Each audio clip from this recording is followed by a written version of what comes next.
Hello students, आज मैं आपको कुछ फैक्ट्स के बारे में बताऊंगी जिनसे आपको ये अच्छे से क्लियर हो जाएगा कि आखिर इंडिया में मॉनसून टाइप का क्लाइमेट क्यों है। तो आइए पूरी एनर्जी के साथ हम आज का लेक्चर स्टार्ट करते हैं।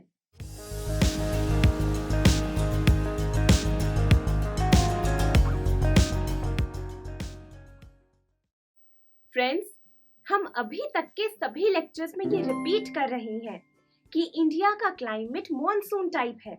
लेकिन क्या आपने सोचा है कि आखिर इंडिया के क्लाइमेट को मॉनसून का नाम किसने दिया? मैं आपको बताती हूँ, अच्छे से सुनिएगा, ये काफी इंटरेस्टिंग स्टोरी है। फ्रेंड्स, कई हजार साल पहले जब सेलर्स इंडिया आए तब उन्होंने सबसे पहले इंडिया के इस यूनिक क्लाइमेट को फेस किया। उनको इंडिया के विंड सिस्टम का काफी फायदा होता था। जानते हैं कैसे?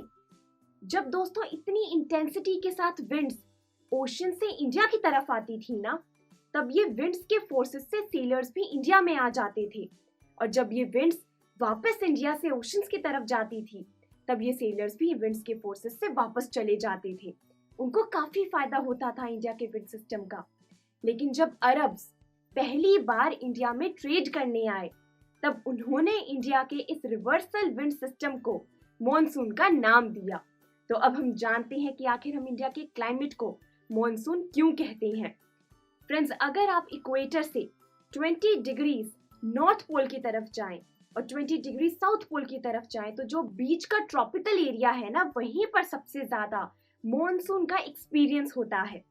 तो आइए अब हम कुछ फैक्ट्स के बारे में जानेंगे। इनफैक्ट 5 फैक्ट्स के बारे में जानेंगे, जिससे आपको ये क्लियर हो जाएगा कि आखिर इंडिया का क्लाइमेट मॉनसून टाइप क्यों है।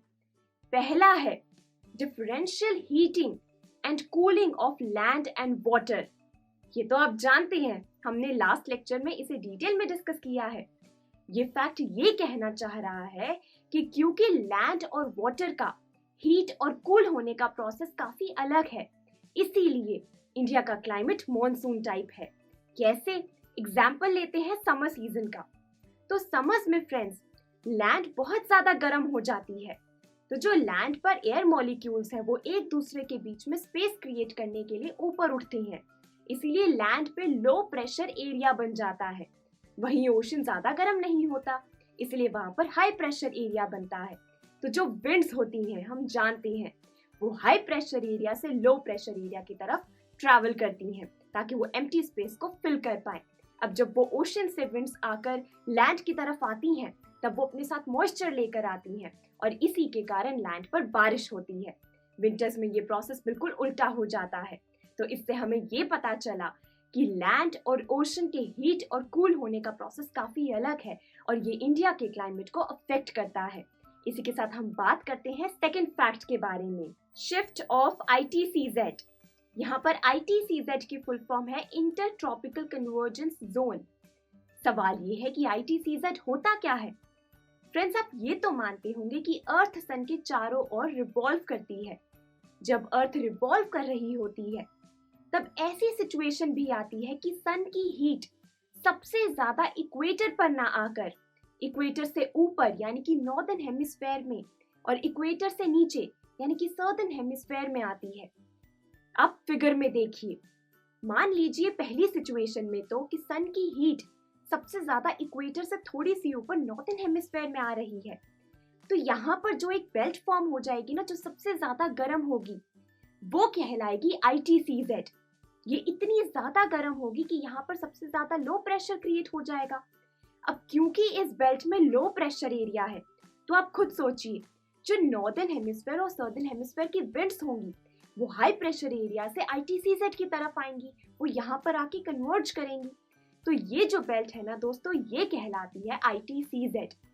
अब दूसरी सिचुएशन में ये देख सकते हैं कि अर्थ रिवॉल्व करने के बाद एक ऐसी पोजीशन पर है कि सन की हीट डायरेक्टली इक्वेटर पर ना आकर इक्वेटर से नीचे सदर्न हेमिस्फेयर में आ रही है। तो वहां पर जो एक बेल्ट बन जाएगी, जहां पर सबसे ज्यादा हीट आएगी और सबसे ज्यादा लो प्रेशर बनेगा, वो कहलाएगा ITCZ। तो इन दोनों सिचुएशन से हमें ये पता चला कि ITCZ की कोई फिक्स्ड पोजीशन नहीं है। ITCZ शिफ्ट करता रहता है, इसीलिए ये इंडिया के क्लाइमेट को अफेक्ट करता है, क्योंकि ये एक लो प्रेशर एरिया बन जाता है और फिर सारी विंड्स ITCZ पर आकर कन्वर्ज करती हैं। तो अब हम कह सकते हैं कि ITCZ की पोजीशन शिफ्ट होने से इंडिया के क्लाइमेट में डिफरेंस आता है। थर्ड फैक्ट है high pressure area at east of Madagascar. दोस्तों ये जो मडागास्कर है ये लार्जेस्ट अफ्रीकन आइलैंड है जो इंडियन ओशन में है। आप मैप में देखिए। तो अब आप खुद बताइए, इंडिया में जो मॉनसून विंड्स आती हैं वो इंडियन ओशन से आती हैं। तो जब ये इंडियन ओशन से विंड्स इंडिया की तरफ आ रही होंगी तब मडागास्कर बीच में आएगा। तब मडागास्कर की जो विंड्स होंगी वो भी कहीं ना कहीं इंडियन ओशन से आ रही विंड से टकराएंगी। तो मडागास्कर के ईस्ट में ना फ्रेंड्स हाई प्रेशर विंड्स होती हैं, तो वो अफेक्ट करती हैं उन विंड्स को जो इंडियन ओशन से आ रही होती हैं, और इसीलिए वो इंडिया के क्लाइमेट को भी अफेक्ट करती हैं। ये विंड्स की इंटेंसिटी को अफेक्ट करती हैं। इसीलिए हम कह सकते हैं कि मडागास्कर के ईस्ट में जो हाई प्रेशर एरिया है वो भी इंडिया के क्लाइमेट को अफेक्ट करता है। फोर्थ पॉइंट है हीटिंग ऑफ टिबेटन प्लेटो। आप मैप में देखिए स्टूडेंट्स कि टिबेटन प्लेटो कहाँ लोकेटेड है। समर्स में क्या होता है ना, टिबेटन प्लेटो बहुत ज्यादा गर्म हो जाता है, यहाँ पर लो प्रेशर एरिया बन जाता है। लेकिन वहीं समर्स में ओशन में यानी कि इंडिया के साउथ में जो ओशन है वहां पर तो हाई प्रेशर एरिया बनता है। इसीलिए जो विंड्स होती हैं वो ओशन से वो साउथ से ट्रैवल होकर टिबेटन प्लेटो की तरफ आती हैं, और यही रीजन है कि फिर इंडिया में बारिश होती है, क्योंकि ये जो विंड्स होती हैं ये अपने साथ मॉइस्चर लेकर आती हैं। इसलिए हम कह सकते हैं कि टिबेटन प्लेटो का हीट होना भी इंडिया के क्लाइमेट को अफेक्ट करता है। अब हम लोग बात करेंगे लास्ट फैक्ट के बारे में, westerly and easterly jet streams. Friends आपको जेट स्ट्रीम्स का मतलब तो पता ही है। वेस्टर्ली जेट स्ट्रीम्स वो हुई जो वेस्ट से ईस्ट की डायरेक्शन में फ्लो करती हैं, और ये जनरली इंडिया के हिमालय के नॉर्थ की तरफ पाई जाती हैं। ईस्टर्ली जेट स्ट्रीम्स वो हुई जो ईस्ट से वेस्ट की डायरेक्शन में फ्लो करती हैं, और ये इंडिया के पेनिनसुला रीजन में होती हैं, और ये इंडिया के क्लाइमेट को अफेक्ट करती हैं। अब हम उन सभी फैक्ट्स के बारे में जानते हैं जिनसे हमें पता चलता है कि आखिर इंडिया का क्लाइमेट मॉनसून टाइप क्यों है। ये भी नोटिस किया गया है दोस्तों कि जो सर्दर्न ओशन की प्रेशर कंडीशंस होती है ना, अगर उनमें चेंज आता है और उन प्रेशर कंडीशंस में अगर डिफरेंस आता है तो इंडिया के क्लाइमेट में भी असर पड़ता है। कैसे आइए पता लगाते हैं। स्टूडेंट्स, इंडियन मॉनसून हर साल वेरिएट कर सकता है, यानी कि हर साल इंडिया में कितनी बारिश होगी ये फिक्स नहीं है। आखिर ये कैसे पॉसिबल है? इसका जवाब हमें मिलता है सर्दर्न ऑसिलेशन से। जिस साल दोस्तों सी में बहुत ही स्ट्रॉन्ग हाई प्रेशर होता है उस साल इंडिया में बहुत तेज बारिश आती है, और जिस साल सी में हाई प्रेशर होता है लेकिन उतना स्ट्रॉन्ग नहीं होता उस साल इंडिया में नॉर्मल मॉनसून आता है। ये जो सी में प्रेशर कंडीशंस में वेरिएशंस आती हैं इसे हम कहते हैं सर्दर्न ऑसिलेशन। इसी के साथ एक और छोटा सा कॉन्सेप्ट आता है एल नीनो। ये वाटर करंट से रिलेटेड होता है। इसके बारे में डिटेल में जानना आपके लिए अभी इम्पोर्टेंट नहीं है। आई होप आपको आज का लेक्चर अच्छे से समझ आ गया है। फ्रेंड्स ये बहुत ही इजी है, बस आपको ध्यान से इसे समझना है, कंफ्यूज नहीं होना है।